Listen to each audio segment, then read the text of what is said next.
Hey there, YouTubers, it's Version 1996, and today I've got an update on the NX250. I know a ton of you, all 11 of you guys that watch that video, you're looking for an update, you know? You're craving it. So here it is. I'll just run through. The last time, I don't think I had any of the front plastics on, or any of the stickers I added, or like anything. So, first off, the front fender, it's not an NX250 fender. I think it's from whatever these front forks are from, which is, I believe, like an XL650 or something. The guy told me, I forget what he said, but they're definitely bigger than the NX250 ones, because my father's bike is stock and they're very small. And it mounts differently. It's just 4 molded or cast bolt points. So I bolted those in, got the speedo cable in. I don't remember if that was done. And instead of these stupid 2 plastic dongs on the inside that you got to push into those things, they would never work. The mounts would always just bend away. I cut them off on the inside flat with a Dremel. I drilled through, and then I put a quarter 20 bolt with 2 washers and a nut, and sandwiched it on the mount. And now I can just push it on, bolt it down. It doesn't look too bad. I mean, it's rusting because it's uncoated steel. So I'm gonna make, it's quarter 20, so it's easy. I'm probably gonna make like studs or something, or wing nuts that I could just do real quick. And of course, I did a nut and bolt down here so that I could adjust this whole face to adjust the headlights. Because I ditched the whole bucket in there. You could never get this plastic to be far back enough and these lights to be in the right place. So these are actually glued into the AX1 plastic. So now they're part of this. I just lined them up-ish flat and caulked them on the back, like like a ½ inch of caulk. And I also got LED headlights. One of them already blew out, so they're sending me new ones. But that's the headlight. It's not too bright, but it's enough to pass inspection and stuff like that, because I don't really ride at night. I literally just, when I say just, I literally just finished putting these bark busters on and the mirror so I can be more legal, and these are just for coolness and so I don't smash my hands. I gotta get the plastic guards that go there. But man, was this a pain in the butt, this clutch assembly. I was tempted just to cut this ball off the end, which I probably still will do, because these handles are super long, so my clutch is very far down now, which is good for off-road if I'm standing up, but I don't really off-road, so it's kind of a pain in the butt. And then the adjusting wheel under here, I might lop the front of that off just so I can get this the clutch to swing back straight, because it's really annoying. You also notice I got pillow tops. I love them. $12, so I mean, I cannot complain. And I got a tank decal, which is pretty nice. It's the retro one. And I got the swing arm decals, the Pro Links. These are actually bigger than the stock ones. I just wanted them to be as big as possible because I think it's like a cool font and it's pretty retro looking. This is the other side of those. This side was easier. I didn't have to adjust the lever placement, and everything basically just mounted. This side I had to make a standoff so that it could clear this clutch and still tighten. And I had to make a plug for this end because the stock plastic, this is a good thing about having a machine shop at your disposal. The stock plug is this plastic plug here, and you see I drilled it out, and it just expanded when I tightened the expander, and it pinched on the inside of this throttle tube, so the throttle wouldn't work.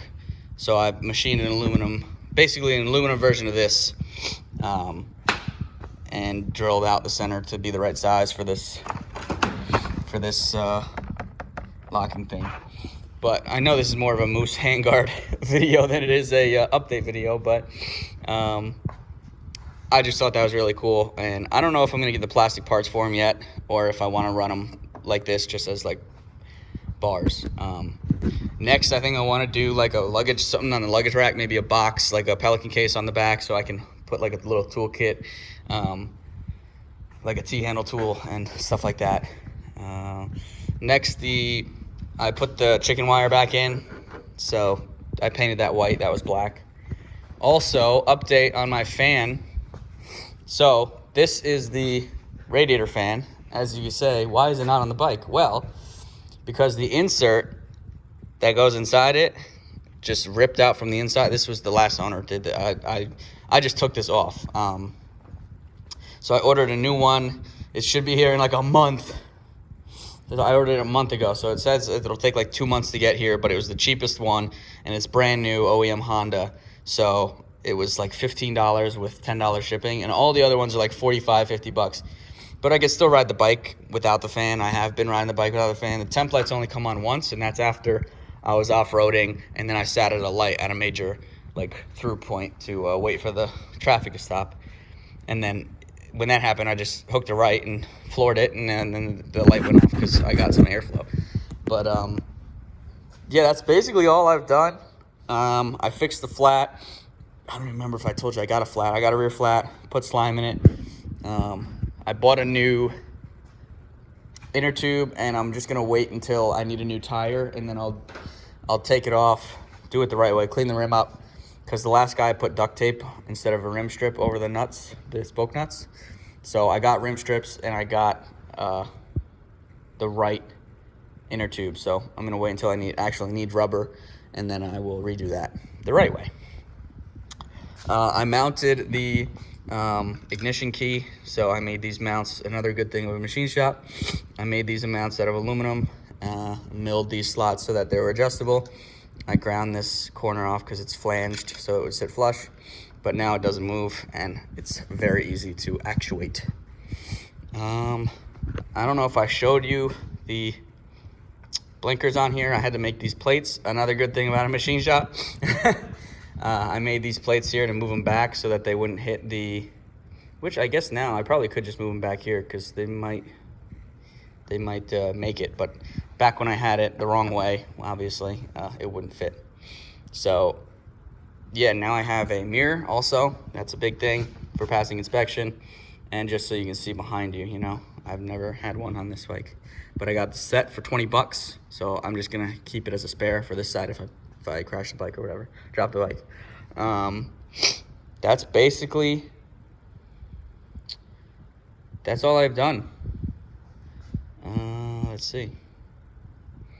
Besides that, for 88 for $1,000, I mean, with the plastics included, the only thing I put into it like that I had to get was the turn signals, and my father already had those, so I kind of just took those from his. I just have to buy him some now, but just because I didn't want to wait.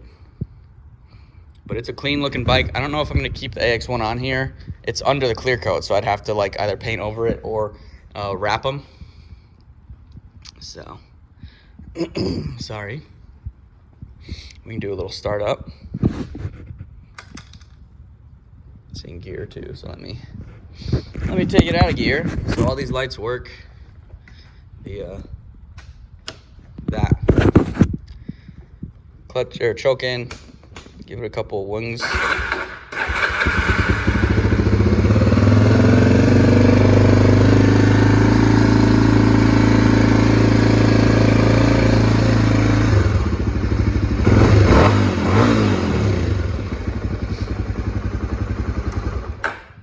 So it sounds pretty nice. The last owner took that little plate out from under out from under here, so it's a little louder.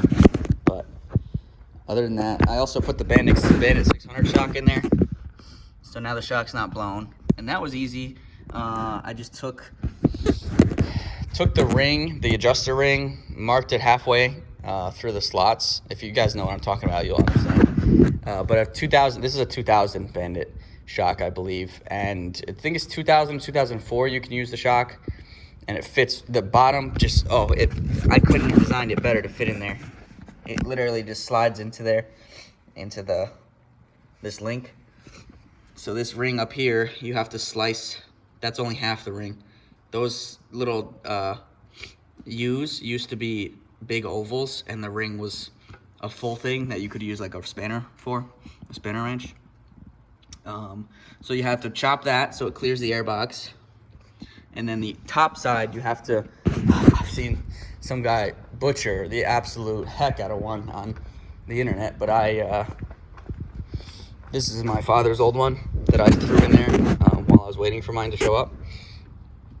And I just took a belt sander and I took the OD down, and, well, it's not really a diameter, but the outer distance here down, width. But I just because this fit in there like a glove. I did it, 10, 20 at a time. So this fit in there like a glove. I measured this, measured the other one, saw how much I had to take off, divide that in half, obviously. And then I threw it in the mill, the Bridgeport, and I milled everything flat. So when I tell you that it went in there like butter, it went in there like butter, and it's just fit perfectly in there. Tightened it down, and I love the shock. I set it to like, I think number 3 or 4. No, number 3, because I still have one adjustment left, and it rides so much different. The bike rides like it's brand new. I love it. That was the best. That was only like $80 too. So if you want to do the trade, definitely swap in that. And you don't really need a machine shop. You could just use a grinder like that. I saw that guy on the internet, but it was like, his was all like jagged. And I mean, it's whatever you want to put in your bike, but that's just my thoughts on it.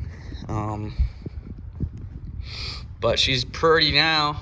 Now I'm about to go for a ride too. So, and also I can show you my new helmet. I don't know if I showed you all this. Oh, my nose is all runny. So this is the AFX FX41, and I got the chrome halo looking Master Chief visor, which was like $40. I got the Pack Talk Bold, which was like $230. It's a nice helmet. It's pretty heavy. It's like 4 pounds, but it's also got the drop down sun visor if you just want to stick with the clear, which I suggest if you do a lot of night riding, definitely stick with the clear. You can't see anything with this, but if you do a lot of day riding, definitely get this. And if you take this peak off, it looks like a fighter jet helmet, which I like the peak too much to block the sun, so I'm not going to take it off. But you can take off the visor really quick, both of them. It's like a quarter turn, not really a quarter turn, probably a turn and a half to take them off. But very well ventilated. A good price. It was like $150 for the helmet, and it's EC certified or whatever, ECE and DOT. So it's not just DOT, which is pretty shitty. But the Carter Pack Talk, I love this thing. Listening to music, having hands-free, everything. Tell it to do stuff and it'll do it. Change the track, turn the music on, turn it off, turn it louder or lower. You don't even have to take your hands off the bars. I love it, but it was expensive. And my buddy has one, so at least 2 of us can talk. But yeah, that's my update on my whole motorcycle experience, not just the bike. But if you guys have any questions, comments, or if you want to know anything, just comment or message me. I don't think you can message people on YouTube anymore. Anyway, thanks for watching, guys. Ray, comment, subscribe, and I'll talk to you later.